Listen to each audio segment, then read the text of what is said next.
My mother thought her toxic boyfriend could be my new dad, but she didn't know I was secretly recording everything he did to her. I still remember the first time I said that sentence out loud, and how impossible it sounded.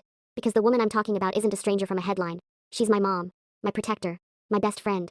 At least, she used to be. Before Vince walked into our lives, there were just the two of us. Me and Mom. And the quiet evenings after my dad left. Divorce has its own sound, not yelling or crying, but that dull emptiness that fills a house when love packs a suitcase. Mom tried to be strong. She told everyone she was fine. I'm just focusing on me, she'd say with that forced half smile that never reached her eyes. I could tell she was lonely. She missed laughter in the kitchen. Missed someone telling her she looked nice in the morning. I guess that's what made her fall for him so fast. Vince came out of nowhere, like a breeze sneaking through a cracked window. He met her at the cafe where she worked weekends. Said his job in construction kept him busy but lonely too. He complimented her vintage earrings, remembered her coffee order the next day, and paid attention in a way no one had in years. At first, I liked him. He made Mom laugh, really laugh, that sound I hadn't heard since before the fight started between my parents. He called her Sunshine, and left sticky notes on the fridge that read, "For the most beautiful woman." I wasn't used to seeing her blush. It was strange but sweet. He started visiting more often, showing up with takeout or flowers or Netflix suggestions. Then the visits turned into sleepovers. "It's just easier," Mom said. "No big deal."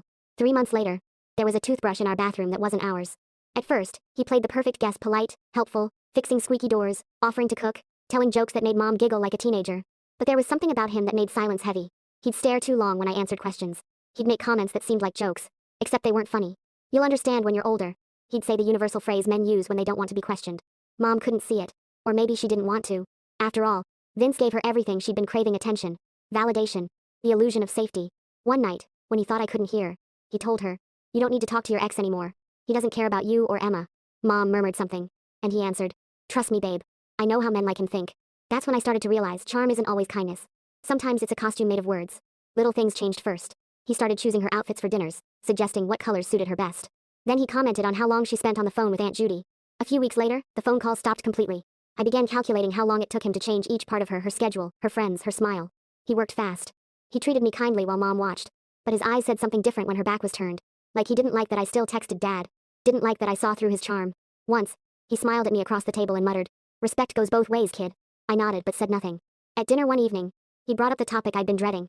"You know, Emma," he said casually between bites, "it might be nice if you started calling me Dad. What do you think?" The fork nearly slipped from my hand. Mom looked between us, nervous, hopeful. I forced a smile. "I already have a dad." Vince's eyes hardened for just a second, a flash of something sharp before the charm returned.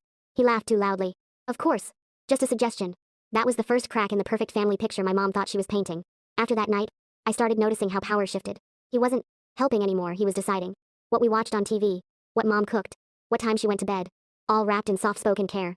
"You've worked enough today, babe. Sit here instead." Or, "Don't wear that. It makes you look tired." Mom saw protectiveness,